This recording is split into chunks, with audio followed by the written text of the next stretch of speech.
नदी पाखरी एक छोट भंगा घरी चंपा काऊ रहुथिला। से थिला बहुत गरीब। प्रत्येक दिन से नदी माछ धरी खाए।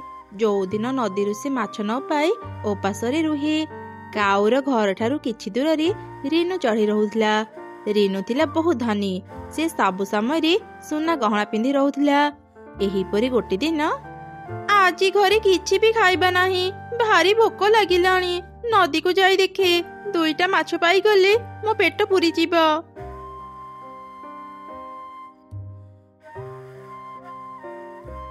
अरे वाह, चढ़ी आज केते सुंदर देखा जाउची। से केते गुड़िए सुना गहना पिंधि सज हेइची। सतरी तार किछि भी अभाव नाही। हेले से एमिति एकुटिया कुआडे जाउची। एमिति चिंता करी काऊ चढ़ी को देखुथिला। हठात सेते बेले चढ़ी ता जादुर लाठी साहाଯ୍ୟରେ गोटे परी हेई सेठारु चली गला। ए कोन चढ़ी परी केमिति हेला? आउ से हठात कुआडे चली गला? घटना कोन मु तो किछि भी बुझी पारुनी। मु भी चढ़ीर पछे पछे जाए ताहले जानि पारिबी से कोठी के जाउची। एमिति कही काऊ चढ़ी उपरे नजर रखिला। किछि समय परे चढ़ी निज जंगल को फेरिला। आउ पुणी थरे निज रूप बदली ता घर को गला। चढ़ीर केते भाग्य, ता पाखरे कौन सी जिनिसर अभाव नाही। एबे पुणी से निज रूप बदली चुआड़ी चसाड़े बुली पारुची। किछि दिन तळे चढ़ीर भी भंगा घर थिला। से अनेक कष्ट करी खाइबा जोगाड़ करुथिला। हठात तार एते परिवर्तन केमिति हेला? जेमिति भी हेउ मु चढ़ी सह सांग हेबी। आ ता पाखरु जानिबी ए सब से केमिति करूची। चढ़ी मो कथा टिके सुनी जा। कौन हेला काऊ भौणी, मते डाकिल? हाँ, मु किछि दिनरु देखुची तू परी हेई कुआडे जाउचु। तू चढ़ीरु परी केमिति हेउचु? आउ कुआडे जाउचु? मते जानिबाको इच्छा हैला तो सेति पई पचारि देली। से अनेक कहानी काऊ भौणी, तुमे जदि सुनिबाको चाहुच तेबे मु कहूची सुण। मु थरी खाइबा खोजिया पई जंगल भितर को जाइथिली। सेते बेले गुटे गुंफा भितरु कांदिबार स्वर सुनी मु से गुंफा भितर को गली। मो बोधे आउ बंचिबिनी। अनेक चेष्टा कली हेले मो निजको आउ बंचई पारिलिनी। किए किए तुमे तुमे एमिति कांदुच काहेकि? आउ तुमर ए अवस्था किए कला? मु हेउची गोटे परी। ए गुंफारे गोटे राक्षसी रहुथिला। ता सह लड़ी करी मोर ए अवस्था हेला। मो मरी गली किछि असुविधा हेबनी, किंतु मोर दुईटी छोट छोट छुआ अछंती। तांको पाई मोर भारी चिंता हेउची। चढ़ी मते टिके साहाଯ୍ୟ कर। मो दुई छुआंको देखा सुना कर। ए कोन कहूच परी? मु केमिति तम छुआंकर देखा सुना करिबी? आउ सेमाने एबे कोठी अछंती? एठारु किछि दूररी परी राज्य अछि। सेठी मोर दुई छुआ अछंती। मोर चादर लाठी नै जा। ए चादर लाठी साहाଯ୍ୟରେ तू तांको पाखरे पहुंची पारिबु। आउ हाँ, ये चादर लाठी को तू जहाँ भी मागिबो ये तते सबू देब। किंतु परी तुमे चादर लाठी मते काहेकि देउच? तुमे भी तो चादर लाठी साहाଯ୍ୟରେ सुस्थ ही पारंत ना। ना, ता आउ संभव नुह। मोर शेष समय आसी गलानी। परी मानक शेष समय रे ये चादर लाठी किछि काम करेनी। किंतु तू ए चादर लाठी नै पारिबु। आउ ता साहाଯ୍ୟରେ अनेक किछि करि पारिबु। मो पाखरे आ बेसी समय नाही चढ़ी। मो दुई छुआ तते लागिले। एमिति से परी ता चादर लाठी मते देई सबु दिन पई चली गला। से दिन पर ठारू मो परी हेई चादर लाठी नै परी राज्य को जाए। आ परीर दुई छुआंकर देखा सुना करे। ओ अच्छा, सेथि पई ताहले तू खूब शीघ्र एते धन संपत्तिर मालिकाणी हेई गलु। हाँ काऊ भौणी, तुमे ठीक कहिला। एही परी प्रत्येक दिन काऊ आउ चढ़ी किछि समय कथा हेउथिले। जेतेबेले भी काऊ चढ़ी सह कथा हेउथिला ता दुख कथा चढ़ी को कहूथिला। चढ़ी ता जादुर लाठी साहाଯ୍ୟରେ काऊ को किछि सुना टंका दी साहाଯ୍य करुथिला। जा फଳରେ काऊर जीवन खुशी रे बितुथिला।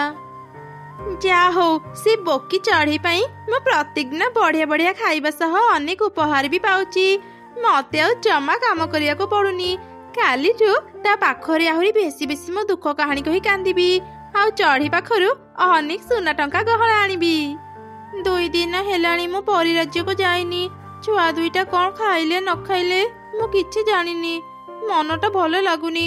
ମୁଁ ଶୀଘ୍ର ଛୁଆ ଦୁଇଟାଙ୍କ ପାଖକୁ ଯାଏ।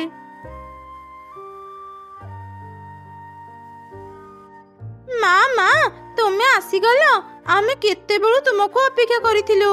ଭାରି ଭୋକ ଲାଗିଲାଣି ମା, ଶୀଘ୍ର କିଛି ଖାଇବାକୁ ଦିଅ। ହଁ ହଁ ମୋ ପିଲାମାନେ, ଆଉ ଜମା ମନ ଦୁଃଖ କରନି, ମୁଁ ଆସି ଯାଇଛି। ମୁଁ ଏବେ ତମମାନଙ୍କ ପାଇଁ ବଢିଆ ବଢିଆ ଖାଇବା ଆଣୁଛି। ମା, କେବେ ତୁମେ ଆମକୁ ନିଜ ସାଙ୍ଗରେ ନେବ? ଆମକୁ ତୁମ ବିନା ରହିବାକୁ ଜମା ଭଲ ଲାଗୁନି। ମାରି, ତମେ ମାନେ ଆଉ କିଛି ଦିନ ଅପେକ୍ଷା କର। ମୁଁ ଖୁବ୍ ଶୀଘ୍ର ତମମାନଙ୍କୁ ମୋ ସାଙ୍ଗରେ ମୋ ଘରକୁ ନେଇଯିବି। ତମେ ମାନେ ତ ଜାଣିନ, ତମେ ମାନେ ଗୋଟେ ବର୍ଷର ନହେଲେ ଯାଏ ମୁଁ ତମମାନଙ୍କୁ ଏଠୁ କୁଆଡେ ବି ନେଇପାରିବିନି। କାରଣ ତମେ ମାନେ ପରିଛୁଆ। ଗୋଟେ ବର୍ଷ ହେଲେ ଯାଇ ତମେ ମାନେ ନିଜ ରୂପ ବଦଳି ମୋ ସାଙ୍ଗରେ ରହିପାରିବ। ସେତେବେଳେ କେହି ତମମାନଙ୍କର କିଛି କ୍ଷତି କରିପାରିବେନି। ମୁଁ ତମମାନଙ୍କୁ ମୋ ନିଜ ଝିଅ ପରି ରଖିବି। କିଛି ସମୟ ପରେ ଚଢ଼େଇ ତା ଘରକୁ ଫେରିଲା। ତଳେ ତାକୁ କାଉ ଅପେକ୍ଷା କରି ରହିଥିଲା। ସେ ଯେମିତି ଚଢ଼େଇକୁ ଦେଖିଲା, ମନରେ ଚିନ୍ତା କଲା, ଏତେ ଦିନ ହେଇଗଲାଣି ଚଢ଼େଇ ମୋ ସହ ଆଉ ଦେଖା କରୁନି କି ମତେ କିଛି ଉପହାର ବି ଦେଉନି। ନା, ବହୁତ ହେଇଗଲା। ଆଜି ଯେମିତି ବି ହଉ ମୁଁ ଚଢ଼େଇ ପାଖରୁ ତା ଚାଦର ଲାଠି ନେଇଯିବି। ତାପରେ ସବୁ କିଛିର ମାଲିକାଣୀ ମୁଁ ହେବି। ଏମିତି ଚିନ୍ତା କରି କାଉ ହସୁଥିଲା। ସେତେବେଳେ ଗୋଟେ ଶିକାରୀ ଚିଲ ସେ ରାସ୍ତାରେ ଯାଉଥିଲା। କାଉକୁ ଏକା ଦେଖି ସେ କାଉ ଉପରେ ଜାଲ ପକେଇଲା। ଏଇ କ'ଣ? କିଏ କିଏ ମତେ ଏମିତି ଜାଲରେ ବନ୍ଦୀ କଲା? ଛାଡ଼ି ଦିଅ ମତେ, ମୋ ଉପରେ ଦୟା କର। ନା ନା, ମୁଁ ତତେ ଛାଡ଼ିବିନି। ବହୁତ ଦିନ ପରେ ଯାଇ ତତେ ପାଇଲି। ତୋ ସ୍ୱାମୀ ମୋ ପାଖରୁ ଟଙ୍କା ଧାର ନେଇ ଏଇ ଜଙ୍ଗଲ ଛାଡ଼ି ଚାଲି ଯାଇଛି। ତାକୁ ସିନା ପାଇଲେନି, ହେଲେ ତତେ ମୁଁ ପାଇଛି। ଏବେ ମୁଁ ତତେ ବିକି ମୋ ଟଙ୍କା ଆଦାୟ କରିବି। ମୋ ସ୍ୱାମୀ ଆପଣଙ୍କର କ୍ଷତି କରିଛନ୍ତି, ସେଥିରେ ମୋର କ'ଣ ଭୁଲ? ମୋ ଉପରେ ଦୟାକରି ମତେ ଛାଡ଼ି ଦିଅନ୍ତୁ। ଏମିତି କାଉ କାନ୍ଦୁଥିଲା। ଦୁଷ୍ଟ ଚିଲ ତାକୁ ଛାଡ଼ିଲାନି। ସେତେବେଳେ କାଉର କାନ୍ଦ ଶୁଣି ଚଢ଼େଇ ତା ପାଖକୁ ଆସିଲା। ଏ କ'ଣ କାଉ ଭଉଣୀ, ଏ ଦୁଷ୍ଟ ଚିଲ ତୁମକୁ ବନ୍ଦୀ କରିଛି? ହଁ ଚଢ଼େଇ, ଏ ଦୁଷ୍ଟ ଚିଲ ମତେ ବନ୍ଦୀ କରି ମୋର କ୍ଷତି କରିବାକୁ ଚାହୁଁଛି। ଚଢ଼େଇ, ମତେ ରକ୍ଷା କର। ଏଇ, କିଏ ତୁ? ଏଇଠାକୁ କାହିଁକି ଆସିଛୁ? ବଞ୍ଚିବାକୁ ଯଦି ଚାହୁଁଛୁ ଶୀଘ୍ର ଏଠାରୁ ପଳା, ନହେଲେ ତୋର ବି ଅବସ୍ଥା ଏମିତି ହେବ। ଦୁଷ୍ଟ ଚିଲ, ତୁ ମତେ ଭୟ ଦେଖାଉଛୁ? ରହ, ମୁଁ ଏବେ ତତେ ଶାସ୍ତି ଦଉଛି। ଚଢ଼େଇ ତା ଜାଦୁର ଲାଠି ଦ୍ୱାରା ଚିଲକୁ ମାରିଦେଲା ଆଉ କାଉକୁ ଜାଲରୁ ମୁକ୍ତ କଲା। ତତେ ବହୁତ ବହୁତ ଧନ୍ୟବାଦ ଚଢ଼େଇ, ତୁ ଆଜି ମତେ ରକ୍ଷା କଲୁ। ହେଲେ ମୁଁ ତୋର କ୍ଷତି କରିବାକୁ ଚାହୁଁଥିଲି। ତୋ ପାଖରୁ ଏ ଚାଦର ଲାଠି ନେଇ ମୁଁ ସବୁ କିଛିର ମାଲିକାଣୀ ହେବାକୁ ଚାହୁଁଥିଲି। କିନ୍ତୁ ମୋ ବିପଦ ସମୟରେ ତୁ ଆଜି ମୋର ଜୀବନ ରକ୍ଷା କଲୁ। ସତରେ ଚଢ଼େଇ, ତୁ ବହୁତ ଭଲ। ମତେ କ୍ଷମା କରିଦେ। ମୁଁ ଆଉ କେବେ ତ ଖରାପ କଥା ଚିନ୍ତା କରିବିନି। କାଉ ଭଉଣୀ, ତୁମେ ମୋର କ୍ଷତି କରିବାକୁ ଭାବିଥିଲ, ହେଲେ କ୍ଷତି କରିତ ନାହଁ। ଆଉ ନିଜ ଭୁଲ ବି ବୁଝି ସାରିଛ। ସେତିକିରେ ମୁଁ ଖୁସି। ଆଉ ମନ ଦୁଃଖ କରନି, ଏବେ ଘରକୁ ଯାଅ। ସେଦିନ ପରଠାରୁ କାଉ ପୁରାପୁରି ବଦଳିଗଲା। ସେ ଆଉ ଅଳସୁଆ ନ ହେଇ ପରିଶ୍ରମ କରି ଖାଇବା ଯୋଗାଡ଼ କଲା। ଏହିପରି ଗୋଟେ ବର୍ଷ ବିତିଗଲା। ଚଢ଼େଇ ଦୁଇ ପରିଛୁଆଙ୍କୁ ନିଜ ଘରକୁ ନେଇ ଆସିଲା ଆଉ ତାଙ୍କର ନିଜ ଝିଅ ପରି ଦେଖାଶୁଣା କରୁଥିଲା। ଏଇ ତ ଚମ୍ପା ତାର ଦୁଇ ଛେଳିଙ୍କୁ ଧରି ଆସିଗଲା। ଏବେ ତା ପାଖକୁ ଯାଏ। ଏଇଟା ଭଲ ଜାଗା, ଏଠି ଅନେକ ଘାସ ଅଛି। କିଛି ସମୟ ପାଇଁ ମୁଁ ମୋ ଛେଳି ମାନଙ୍କୁ ଏଠି ଛାଡ଼ିଥାଏ, ପରେ ଆସି ତାଙ୍କୁ ନେଇଯିବି। ଆରେ ବାଃ, କେତେ ସୁନ୍ଦର ମୋଟା ମୋଟା ଦୁଇଟା ଛେଳି। ଅନେକ ଦିନରୁ ମୁଁ ପେଟ ପୂରା ଖାଇବା ଖାଇନି। ଏ ଦୁଇ ଛେଳିଙ୍କୁ ଯଦି ଖାଇପାରନ୍ତି ମଜା ଆସିଯାଆନ୍ତା। ଏଇ ଚମ୍ପା, ଗତକାଲି ତୋର ଦୁଇ ଛେଳି ମୋ ଜମିର ଅଧା ପରିବା ଖାଇ ଦେଇଛନ୍ତି। ମତେ ଏବେ ତୁ କ୍ଷତିପୂରଣ ଦେ। ମଜା କରିବା ପାଇଁ ସକାଳୁ ସକାଳୁ କାହାକୁ ପାଇଲୁନି କି ଲତା? ମୋର ଏତେ ପତଳା ଛୋଟ ଛୋଟ ଦୁଇଟା ଛେଳି ତୋ ଜମିର ଅଧା ପରିବା ଖାଇଦେଲେ। କ'ଣ କହିଲୁ? ତୋ ଛେଳି ଦୁଇଟା ଛୋଟ ଆଉ ପତଳା? ତୁ ଚଷମା ପିନ୍ଧି ଭଲ ଭାବରେ ଦେଖେ। ଏଡ଼ିକି ମୋଟା ମୋଟା ଛେଳି ଦୁଇଟାକୁ ପତଳା କହୁଛି। ଏଇ, ମୋ ଛେଳି ମାନଙ୍କ ବିଷୟରେ କିଛି କହନି। କେତେ ଆଦରର ଛେଳି ଦୁଇଟା ମୋର। ମୁଁ ତାଙ୍କର କେତେ ଯତ୍ନ ନିଏ ଜାଣିଛୁ? କହିବି, ଆହୁରି କହିବି। କ'ଣ କରିବୁ ତୁ ମୋର? ଧେତ୍, ଏ ଦୁଇଟା ମୋ ଗଛ ତଳେ ଆସି କ'ଣ ଆରମ୍ଭ କରିଦେଲେ? ସତରେ କ'ଣ ସେ ଛେଳି ଦୁଇଟା ଜମିର ଅଧା ପରିବା ଖାଇଦେଲେ? ମତେ ତ ଥରେ ଦେଖିବାକୁ ପଡ଼ିବ। ଯା ଯା ତୋ ଘରକୁ ଯା। ନିଜେ ନିଜ ଜମିର ପରିବା ଖାଇ ମୋ ଛେଳି ମାନଙ୍କ ଉପରେ ଦୋଷ ଲଦି ମୋଠୁ କ୍ଷତିପୂରଣ ନେବାକୁ ଆସିଛୁ। ମୋ ଛେଳି ମାନେ ତ ଜମି ଆଡକୁ କେବେ ବି ଯିବେନି, ବୁଝିଲୁ? ହଁ, ସେଇଟା ହିଁ ତ ଛେଳି ମାନଙ୍କ ପାଇଁ ଭଲ ହେବ। ଆଉ ଯଦି କେବେ ତ ଛେଳି ମାନଙ୍କୁ ମୁଁ ମୋ ଜମିର ଆଖପାଖରେ ଦେଖିବି, ମାରି ମାରି ତାଙ୍କ ଗୋଡ ଭାଙ୍ଗିଦେବି।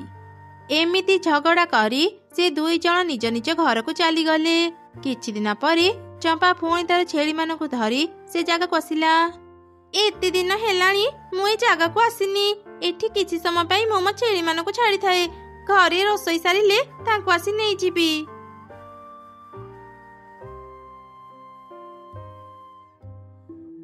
ଏଇ ତ ଛେଳି ମାନେ ସେପଟେ ଯାଉଛନ୍ତି। ଏବେ ମୁଁ ତାଙ୍କ ପଛରେ ଯାଇ ଦେଖେ ସେମାନେ କଣ କରୁଛନ୍ତି।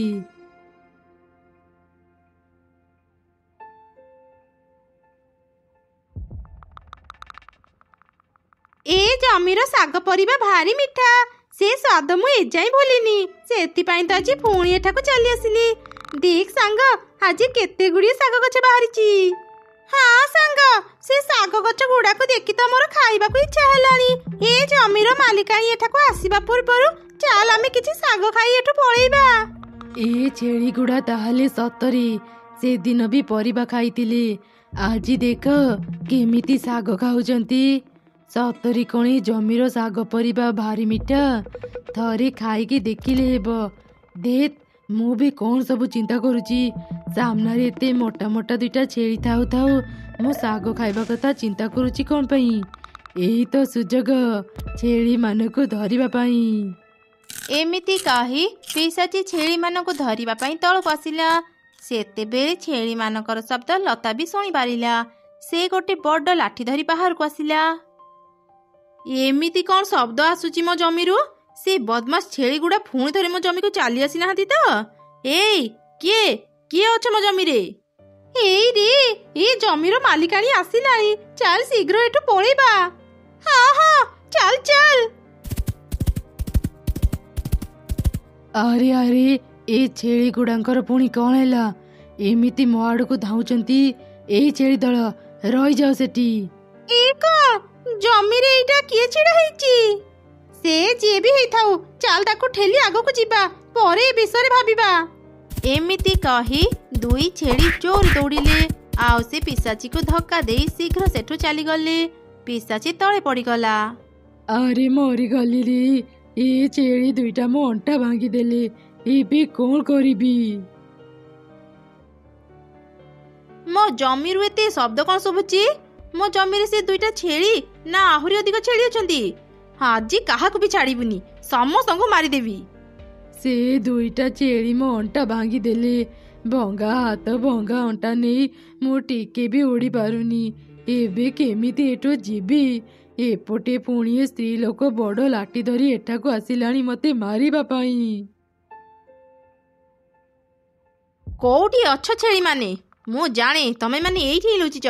ଶୀଘ୍ର ବାହାର, ଯଦି ଧରିବି ନା ପିଟି ପିଟି ତମମାନଙ୍କୁ ମାରିଦେବି। ଏ ଛୋଟ ଛୋଟ ଶାଗ ମଝିରେ ମୁଁ ଠିକରେ ଲୁଚି ବି ପାରୁନି। ମୋର ଯୋଉ ଅବସ୍ଥା, ମୁଁ ଆଜି ଏଠୁ ଭଲରେ ଯାଇପାରିବିନି। ଆଗରେ ଏତେ ଗୋଟେ ଶାଗ ଅଛି। ମରିବା ପୂର୍ବରୁ ଶାଗ ଟିକେ ଚାକିଥାଏ, ଜାଣିବି ତାର ସ୍ୱାଦ କେମିତି। ଏମିତି କହି ପିଶାଚୀ କିଛି ଶାଗ ତୋଳି ଖାଇଲା। ହଠାତ୍ ସେ ଅନୁଭବ କଲା ତା ଅଣ୍ଟା ଦରଜ ଭଲ ହେଇଯାଇଛି। ଆରେ ଏଇଟା ଶାଗ ନା ଔଷଧ? ମୋ ଅଣ୍ଟା ପୁରାପୁରି ଭଲ ହେଇଗଲା। ଏବେ ଶୀଘ୍ର ଏଠୁ ପଳାଏ।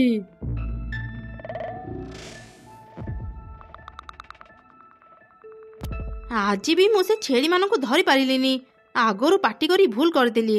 ଆଉ ଦିନେ ସେ ଛେଳି ମାନେ ଆସନ୍ତୁ, ସେତେବେଳେ ଦେଖିନେବି। ଯାହା ହଉ ବଞ୍ଚିଗଲି। ଏ ଛେଳି ଦୁଇଟାଙ୍କୁ ଦେଖ, ମତେ ତଳେ ପକେଇ କେମିତି ଘାସ ଖାଉଛନ୍ତି, ଯେମିତି କିଛି ହେଇନି। ରୁହ, ତମ ଦୁଇ ଜଣଙ୍କ ପାଖକୁ ମୁଁ ଏବେ ଯାଉଛି। ପିଶାଚୀ ଦୁଇ ଛେଳିଙ୍କର କିଛି କରିବା ପୂର୍ବରୁ ଚମ୍ପା ଆସି ସେମାନଙ୍କୁ ନେଇଗଲା। ଆଜି ବି ମୁଁ ସେ ଛେଳି ମାନଙ୍କୁ ଧରି ପାରିଲିନି। ମୁଁ ଗୋଟେ କାମ କରି ମୁଁ ବି କିଛି ଶାଗ ଆଉ ପରିବା ଚାଷ କରି, ସେମିତି ହେଲେ ଦୁଇ ଛେଳି ମୋ ଶାଗ ଖାଇବା ପାଇଁ ମୋ ବଗିଚାକୁ ଆସିବେ। ଆଉ ସେତେବେଳେ ମୁଁ ତାଙ୍କୁ ଧରି ଧରି ଖାଇବି। ସେଦିନ ପରଠାରୁ ପିଶାଚି ଲତା ଉପରେ ନଜର ରଖିଲା। ଦିନେ ଲତା ବଜାରରୁ କିଛି ଶାଗ ଆଉ ପରିବା ମଞ୍ଜି ଆଣି ତା ଜମିରେ ଲଗାଉଥିଲା। ଏ ସବୁ ଦୂରରୁ ପିଶାଚି ଦେଖୁଥିଲା। ଆଚ୍ଛା, ଏମିତି ତାହେଲେ ଚାଷ ହୁଏ। ଯାଏ ଏ ସ୍ତ୍ରୀ ଲୋକ ପାଖରୁ କିଛି ଶାଗ ପରିବା ମଞ୍ଜି ଚୋରି କରି ନେଇଯାଏ। ତାପରେ ମୁଁ ମୋ ବଗିଚାରେ ଚାଷ କରିବି ଆଉ ଖୁବ୍ ସହଜରେ ଛେଳି ମାନଙ୍କୁ ଧରି ଧରି ଖାଇବି। ତାପରେ ପିଶାଚି ଲତା ପାଖରୁ କିଛି ଶାଗ ପରିବା ମଞ୍ଜି ଚୋରି କରି ନେଇଗଲା। ମଞ୍ଜି ଚୋରି କରି ତ ନେଇ ଆସିଲି, ଏବେ ଖାଲି ଜମିରେ ବୁଣି ଦିଏ। ଏମିତି କହି ପିଶାଚି ଜମି ଚାଷ କରି ମଞ୍ଜି ବୁଣିଲା। କିଛି ଦିନ ପରେ ଛୋଟ ଛୋଟ ଚାରା ଗଛ ବାହାରିଲା। ଏଇ ତ ଚାରା ଗଛ ବାହାରିଲାଣି। ଏବେ ଖାଲି ଆଉ କିଛି ଦିନ, ଥରେ ଗଛ ଗୁଡାକ ବଡ଼ ହେଲେ ଛେଳିମାନେ ଏଠାକୁ ଆସିବେ ଆଉ ମୁଁ ତାଙ୍କୁ ଧରିକି ଖାଇବି। ସାଙ୍ଗ, ଅନେକ ଦିନ ହେଲାଣି ମୁଁ ଶାଗ ଖାଇନି। ମତେ ଆଜି ଶାଗ ଖାଇବାକୁ ଭାରି ଇଚ୍ଛା ହଉଛି। ଜାଣିଛୁ ସାଙ୍ଗ, କାଲି ମୁଁ ଗୋଟେ ଶାଗ ବଗିଚା ଦେଖିକି ଆସିଲି। ସେ ଜମିରେ ନା ଅନେକ ଶାଗ ହେଇଛି। ହେଲେ ସାଙ୍ଗ, ସେ ଜମିଟା କାହାର? ଆମେ ଯାହା ଜମିରୁ ଶାଗ ପରିବା ଖାଇଥିଲେ ତାଙ୍କର ନୁହେଁ ତ? ଆରେ ନା ନା, ତାଙ୍କର ନୁହଁ। ମୁଁ ଭଲ ଭାବରେ ଦେଖିଛି, ସେ ଜମିର କେହି ମାଲିକ ନାହାନ୍ତି। ଆମେ ଆରାମରେ ସେ ଜମିରୁ ଶାଗ ପରିବା ଖାଇପାରିବା। ତାହେଲେ ଆଉ ଡେରି କାହିଁକି କରୁଛୁ ସାଙ୍ଗ? ଚାଲେ ଏବେ ହିଁ ସେଠାକୁ ଯିବା। ଆମ ମାଲିକାଣୀ ଘରକୁ ଯାଇଛନ୍ତି। ସେ ଆସିବା ଆଗରୁ ଆମେ ଫେରି ଆସିବା। ତାପରେ ଦୁଇ ଛେଳି ପିଶାଚିର ଜମିକୁ ଗଲେ ଶାଗ ଖାଇବା ପାଇଁ। ଦୁଇ ଛେଳି ଶାଗ ଖାଉଥିଲେ। ସୁଯୋଗ ଦେଖି ପିଶାଚି ଗୋଟେ ଛେଳି ନେଇ ସେଠାରୁ ଚାଲିଗଲା। ଆରେ, ମତେ କିଛି ନ କହି ମୋ ସାଙ୍ଗ କୁଆଡେ ଚାଲିଗଲା? ମାଲିକାଣୀଙ୍କ ଆସିବାର ସମୟ ହେଇଗଲାଣି। ମୁଁ ଏବେ ଯାଏ, ନହେଲେ ସେ ବ୍ୟସ୍ତ ହେବେ। ଆରେ ଆରେ, ଆଉ ଗୋଟେ ଛେଳି ମୋର କୁଆଡେ ଗଲା? ଏ ଛେଳି ପାଟିରେ କଣ ଶାଗ ଲାଗିଛି? ତା ମାନେ ଦୁଇଟା ଶାଗ ଖାଇବା ପାଇଁ ଲତାର ଜମିକୁ ଯାଇଥିବେ। ସେ ନିଶ୍ଚୟ ମୋର ଗୋଟେ ଛେଳିକୁ ବାନ୍ଧି ରଖିଥିବ। ମୁଁ ଏବେ ତା ପାଖକୁ ଯାଏ। ଏଇ ଚମ୍ପା, ଖାଲିଟାରେ ମୋ ସହ ଝଗଡା କରିବାକୁ ଆସନି। ଆଜି ମୁଁ ମୋ ଜମିର ଆଖପାଖରେ ତ ଛେଳିମାନଙ୍କୁ ଦେଖିନି। ମୁଁ ମିଛ କହୁନି। ମୁଁ ତତେ ତ ଶାଗ ଟଙ୍କା ଦେଇଦେବି। ମତେ ମୋ ଛେଳି ଭଲରେ ଫେରେଇ ଦେ। ଆରେ, ତୋ ଛେଳି ମାନେ ମୋ ପାଖରେ ଥିଲେ ତ ତତେ ଫେରେଇବି। ଯା ଖୋଜିବୁ, ତୋ ଛେଳି ନିଶ୍ଚୟ ପାଖ ଜଙ୍ଗଲକୁ ଚାଲି ଯାଇଥିବ। ତାପରେ ଚମ୍ପା ଶୀଘ୍ର ତା ଛେଳି ଖୋଜିବାକୁ ଗଲା। ହଠାତ୍ ତାର ନଜର ପିଶାଚିର ଶାଗ ବଗିଚାରେ ପଡ଼ିଲା। କିଛି ଦିନ ଆଗରୁ ତ ଏଠି ଗୋଟେ ଖାଲି ପଡ଼ିଆ ଥିଲା। ହେଲେ ଏଠି ଏତେ ଶାଗ ଗଛ କିଏ ଲଗେଇଲା? ନିଶ୍ଚୟ ଏ ଶାଗ ଗଛର ଲୋଭ ଦେଖେଇ ମୋ ଛେଳିଟାକୁ କିଏ ନେଇଯାଇଛି। ମୁଁ କାଲି ହିଁ ସତ କଥା ଜାଣିବାକୁ ଚେଷ୍ଟା କରିବି, ଆଉ ସେ ଚୋରକୁ ବି ଧରିବି। ଏମିତି ଚିନ୍ତା କରି ଚମ୍ପା ତା ଘରକୁ ଗଲା। ପହରଦିନ ସେ ପିଶାଚିର ଶାଗ ବଗିଚାକୁ ଆସିଲା। ସେ ତାର ଛେଳିକୁ ଶାଗ ବଗିଚାରେ ଛାଡ଼ି ଦୂରରେ ଲୁଚି ରହିଲା। ଛେଳିକୁ ଏକୁଟିଆ ଦେଖି ପିଶାଚି ଆସି ତାକୁ ନେଇଗଲା। ଏ ସବୁ ଦୂରରୁ ଚମ୍ପା ଦେଖୁଥିଲା। ଏ ତ ଗୋଟେ ପିଶାଚି। ତା ମାନେ ମୋ ଛେଳି ମାନଙ୍କୁ ପିଶାଚି ଖାଇଛି। ମୁଁ ଏବେ କଣ କରିବି? ହଁ, ସାଧୁ ବାବା। ଏବେ କେବଳ ସାଧୁ ବାବା ହିଁ ପିଶାଚିକୁ ମାରିପାରିବେ।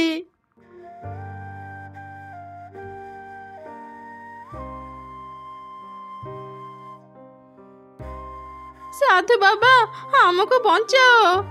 ଆରେ କଣ ହେଇଛି, ମତେ ଆଗ କହ। ଚମ୍ପା ସାଧୁ ବାବାଙ୍କୁ ସବୁ କଥା କହିଲା। ସେ ପିଶାଚି ଏମିତି ଏଠୁ ଯିବନି। ସେ ପିଶାଚିକୁ ମାରିବାର ଗୋଟିଏ ମାତ୍ର ଉପାୟ ଅଛି। ତା ଶାଗ ବଗିଚା ଆଗ ନଷ୍ଟ କରିବାକୁ ହେବ। ଏଇ ଗଙ୍ଗା ଜଳକୁ ନେ, ପିଶାଚିର ଶାଗ ବଗିଚାରେ ଢାଳି ଦେବୁ। ଥରେ ପିଶାଚି କରିଥିବା ଶାଗ ବଗିଚା ନଷ୍ଟ ହେଲେ ସେ ବି ଏଠାରୁ ସବୁଦିନ ପାଇଁ ଚାଲିଯିବ। ଏମିତି ଶୁଣି ଚମ୍ପା ଗଙ୍ଗା ଜଳ ଧରି ଶୀଘ୍ର ପିଶାଚିର ଶାଗ ବଗିଚାକୁ ଗଲା ଆଉ ଗଙ୍ଗା ଜଳ ପୁରା ଶାଗ ବଗିଚାରେ ଢାଳି ଦେଲା। ଆରେ ଆରେ, ଏ କଣ ହେଉଛି? ମୋ ଶକ୍ତି ଚାଲି ଯାଉଛି କେମିତି? ନିଶ୍ଚୟ ମୋ ଶାଗ ବଗିଚାକୁ କିଏ ନଷ୍ଟ କରୁଛି। ନା ନା। ପିଶାଚି ଯେତେ ଚେଷ୍ଟା କଲେ ବି ତା ଶାଗ ବଗିଚାରେ ସେ ପହଞ୍ଚି ପାରିଲାନି। ଶାଗ ବଗିଚା ଜଳିବା ସହ ପିଶାଚି ବି ନିଆଁରେ ଜଳି ପାଉଁଶ ହେଇଗଲା।